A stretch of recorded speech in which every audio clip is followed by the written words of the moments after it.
Are the betting markets showing the Aggies enough respect? On this episode of the Locked On Aggies podcast. You are Locked On Aggies, your daily podcast on the Texas A&M Aggies. Part of the Locked On Podcast Network, your team every day.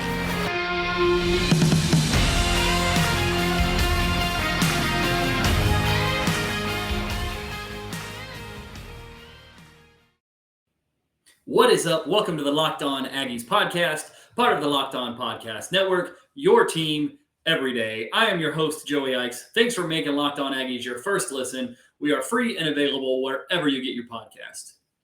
Today, we're talking about the betting markets and whether they are showing the Aggies enough respect going into the 2022 football season. And we are going to start with, we're going to use our friends, of course, because there's no better place to go for this information. We're going to go to our friends at BetOnline. And the first thing I want to look at is the odds to win the SEC conference in 2022. So this is a pretty interesting, set of numbers, and I don't think there's that many surprises here. We're going to go through at least the top 5 or 6 teams in the SEC and see how we feel about what BetOnline says their odds are to win the SEC. So the odds-on favorite at minus 150 or 2-3 odds is Alabama. I don't think it surprises anybody. They're the favorite to win the national championship, which we'll get to in a little bit. They are the favorite to win the SEC. Pretty much everybody understands it. I mean, they played in the national championship game last year in a year that Nick Saban referred to as a rebuilding year. So you shouldn't be shocked. Minus 150 for Alabama. Second, not that far behind, is Georgia. Again, not that surprising. The way odds-on favorite to win the SEC East. And play in the SEC championship game. The defending national champions, yes, they lost a ton of players to the NFL, but we've talked about they bring back the quarterback. They've got some great tight ends, some awesome weapons on the offensive side of the ball this year. Maybe they're a little more offensive-centric this year than they were last year, but still going to be an extremely good football team. So that's Georgia plus 175. So a little bit less than 2-1. On Georgia. Then there's, an ocean-sized gap between those two teams and the next team in the odds. And the next team is Texas A&M at plus 1,400 or 14-1. So, and they're sort of in a tier by themselves, and we'll talk about the next group of teams are all very, very, very tightly packed. And A&M sits above them, but below Alabama and Georgia. And I think that's relatively fair. We've got, again, A&M at plus 1,400. And then the next team is Kentucky. Will Levis, the quarterback there, doing some really great stuff. Mark Stoops, he's into it with John Calipari about whether it's a football school or a basketball school right now. Kentucky is at plus 4,000 or 40-1. Then Ole Miss, Lane Kiffin's at 45-1. Tennessee, Josh Heupel, Hendon Hooker, 45-1. Auburn, 50-1. Florida, 50-1. And LSU, 50-1. And so there's that sort of group there. And then below those guys is Arkansas at 66-1. South Carolina at 75-1. Mississippi State at 100-1. And Mississippi State's just in this really tough situation. They've got this Will Rogers, great quarterback. Mike Leach, very good head coach. They're going to put up points. They're going to score. But their schedule is just insane. And when we get to the Mississippi State game, as we're previewing that game, we will go through their schedule that they have to play this year. And it's just a murderer's row of opponents that they play this year. So they're at 100-1. And then Missouri's at 250-1 and Vanderbilt's at 500-1. So really what they're saying is there's basically 2 schools that you should expect to be playing for the or the SEC championship, Alabama and Georgia. And right below those guys sits Texas A&M that if Alabama is not the SEC West representative in the SEC title game, you should expect it to be A&M. And then pretty much the entire rest of the conference is all sort of a toss-up of folks who don't really have a great chance to get there, basically. And then it just gets worse and worse and worse in terms of odds to get there. And so does this feel right for A&M? And to me, I think it sort of does. A&M has a chance to win the SEC. They have to make it through a decently tough schedule that does include Alabama, that they will have to beat Alabama and not give up other games within the SEC schedule in the out-of-conference schedule either in order to be in that SEC title game. But that is within the realm of possibility, and it's much more within the realm of possibility than it is for these other schools within the conference. So it's really a two-team race at the top with A&M trying to pull themselves up into that race, and we will see if Haynes King, Evan Stewart, Anaya Smith, Devon Achane, these guys, along with the defensive players, can pull this team up into that race by being really consistent throughout the year and hopefully having a really great game at Bryant-Denny on October the 8th. Okay. We're going to get into the Aggies win total, the over-under for wins. But before we do that, I've got to remind you guys, we're getting these numbers from BetOnline. And BetOnline is, of course, the fastest and easiest way to check in on all of your betting needs. Find your favorite sports and events at the #1 online source for odds, lines, and games. Find reviews and news of every league, including Major League Baseball, the NFL, NBA, NHL, combat sports, esports, and golf. BetOnline is the top online resource for all your sports wagering information, the NFL and college football. Again, like I said, all these numbers we're going through for A&M right now, all of these are from BetOnline. This is the best place to get it. Live in-game betting, scores, podcasts, they have you covered completely. Head to BetOnline today or use your mobile device to learn more about the action happening. BetOnline is where the game starts. The Aggies over-under, according to BetOnline, for wins in the 2022 season is 8.5.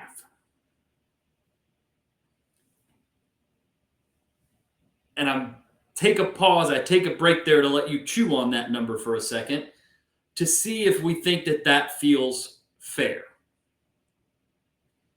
Quickly, to provide some context, we're going to go through the A&M schedule. And we're going to go through it game by game. We won't spend a bunch of time, but we're going to go through it game by game, and we're going to talk about who we think they fall to in this schedule to wind up at 8.5 wins. Okay, the first game, Sam Houston State. We know that's coming up this Saturday. We're going to talk about their offense here in a few minutes. Sam Houston State's the first game. Appalachian State's the second game. Both of those games at home. Both of those games are games that Texas A&M should expect to win. Then we have Miami, currently ranked number 16 in the country. They come to College Station as well. So 3 home games in a row to start the season. There's a lot of hype around Miami right now. They're doing really well on the recruiting trail. Mario Cristobal comes over from Oregon. They're doing some really great things from the recruiting standpoint. The transfer portal sort of evens the playing field for new head coaches. So we'll see what that looks like. By the time we get to September 17th, we'll probably have a little bit better of an idea. But as of right now, that game, you might consider that game a toss-up. It's 2 top 20 teams. We give A&M a little bit of an advantage, but especially considering it's in College Station, the recruit visit list for that game is going to be nuts. We'll go over that as we get closer to it. September 24th is against Arkansas. That is at Jerry World AT&T Stadium in Arlington. That is game number 4. Mississippi State is game number 5. That is in Starkville. The big game at Alabama in Tuscaloosa. That is the 6th game. South Carolina is the week after. That is on the road at South Carolina on October 22nd. So that comes after a bye week. Ole Miss, the next game, October 29th in College Station. Florida, November 5th in College Station. Auburn, November 12th in Auburn. Then UMass on Military Appreciation Day, November 19th in College Station at Kyle Field. Then they play LSU at Kyle Field the Saturday after Thanksgiving. And then hopefully, eventually, you wind up with a national championship.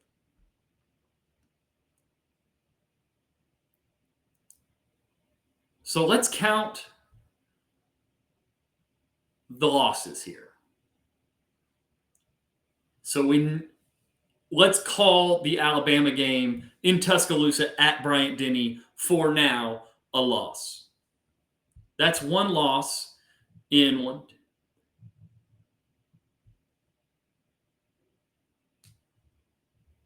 12 games. That means that BetOnline says that A&M is going to lose 3 more games in addition to that Alabama game. That means that they believe that there's a pretty significant chance that they lose to Miami for a second loss, a pretty significant chance that they lose probably to, there's not another team currently in the top 25. Well, maybe I'm looking at A&M's schedule on the 12th Man website, the A&M website, and they have the ranking listed for Miami, but they don't have it for anybody else. I'm assuming that's because it's so far out, they're going to update the rankings as we go. But, that's 2 losses if you call the Miami game a loss. That means that they think that you're going to lose 2 more, probably of Arkansas, Mississippi State, Ole Miss, Florida, and LSU or Auburn. What they're banking on, and one of the things we have to remember when we talk about this BetOnline stuff, these odds and lines, is that part of the nature of this business is to try to generate action on these lines. And so they want to create this action by putting a number out there that makes people think, oh yeah, A&M's going to be better than that number or worse than that number to drive the action. And think about the numbers that we've heard for A&M for so long. We've talked about it on this podcast. Anonymous coaches. Yeah, A&M is an 8-4 program. So if you think A&M is an 8-4 program or worse this year, you're going to bet the under. If you're an A&M fan and you believe they're going to be 9 wins or better this year, that this is the year they win 9 games or 10 games, or even better than that and make a run for the college football playoff, you're going to hammer the over. Personally, I think they go over 8.5 wins. I think 8.5 is a decent. I think 9 or 9.5 would be a better number, because then what that's really doing is that's making you say, if you're going to bet the over, that's making you say they are going to beat every team. Or if we count Alabama as a loss, that means they can only take 1 more loss and stay over that number. If they go to 2 losses, or if they go to 3 losses, now they're under. And I think that 2 to 3 loss range is right where they land. I would take the over. Again, I'm not. This is me. I think they go over.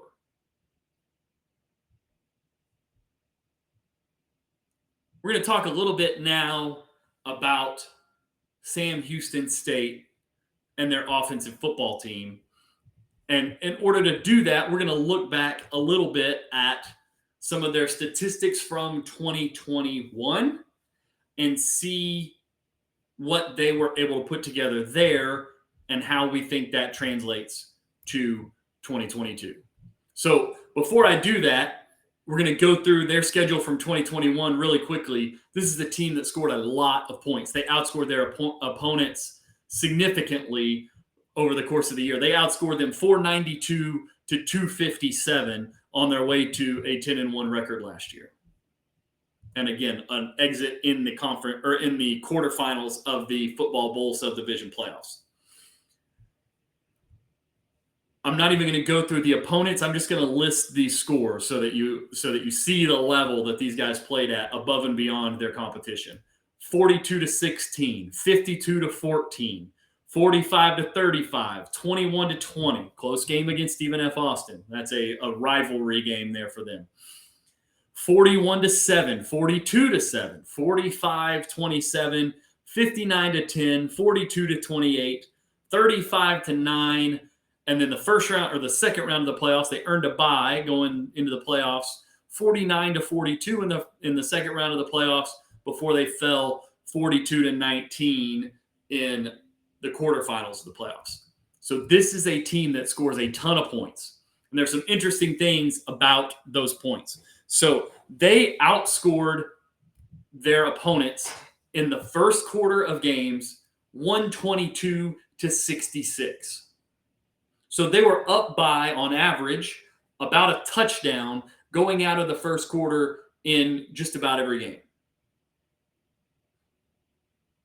Then you go into the second quarter, and they outscored their opponents 167 to 62. So in the first half alone, they outscored their opponents 289 to 128. Just pure domination in the first quarter of games.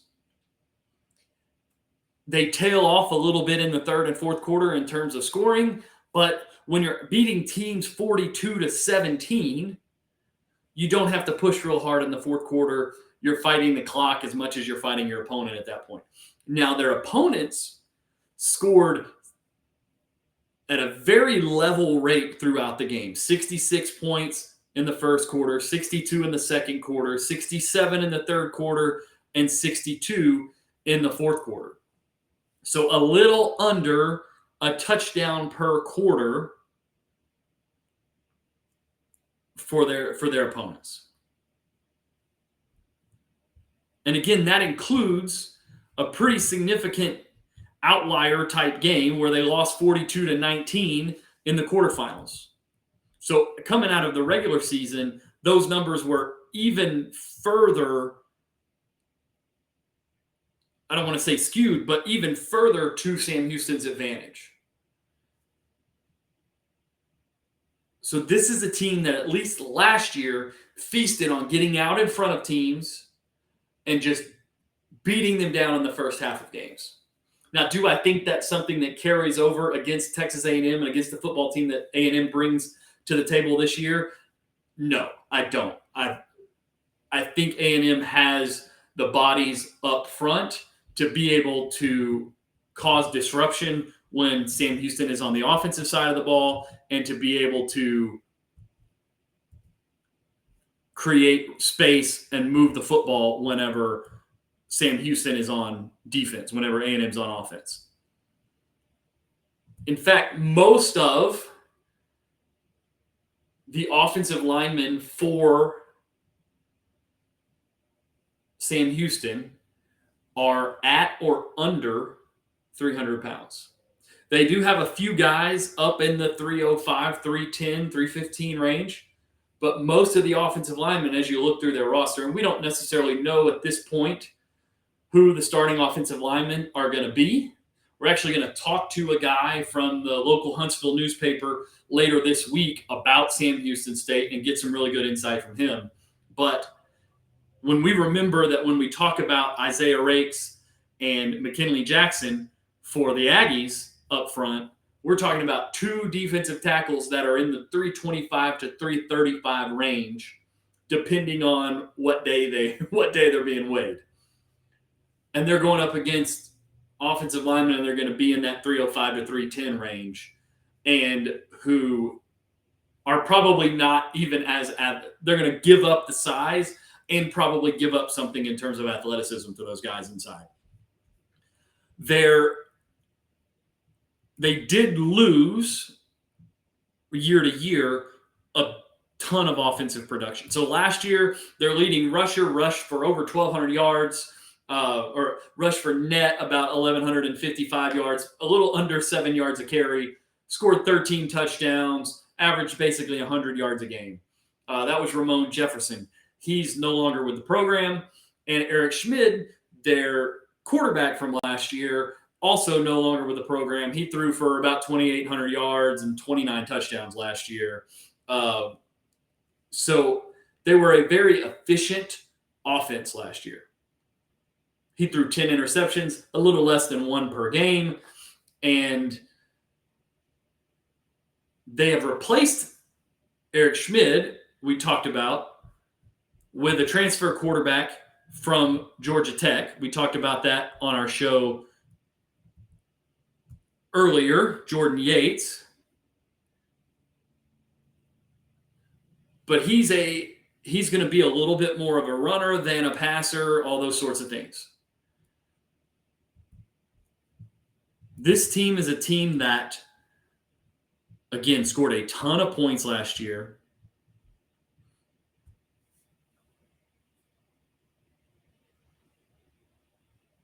But they did it by getting out in front, by running the ball. They rushed as a team for 2,700 yards last year.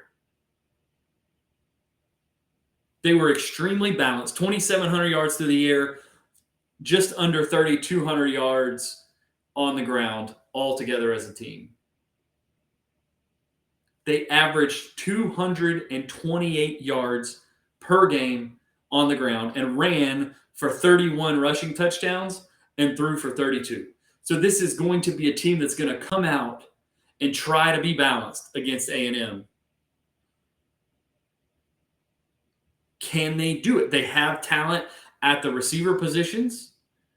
We will see what they have in terms of the running back position. They do bring back a running back from last year, or a guy who's listed as a wide receiver, but was their second leading rusher last year, Noah Smith, who had 89 rushing attempts for almost 600 yards and 6 touchdowns last year. So definitely a threat to carry the ball. He is back on the team this year, but is he the guy who's going to be the primary carrier of the ball? He's listed as a wide receiver. We'll see.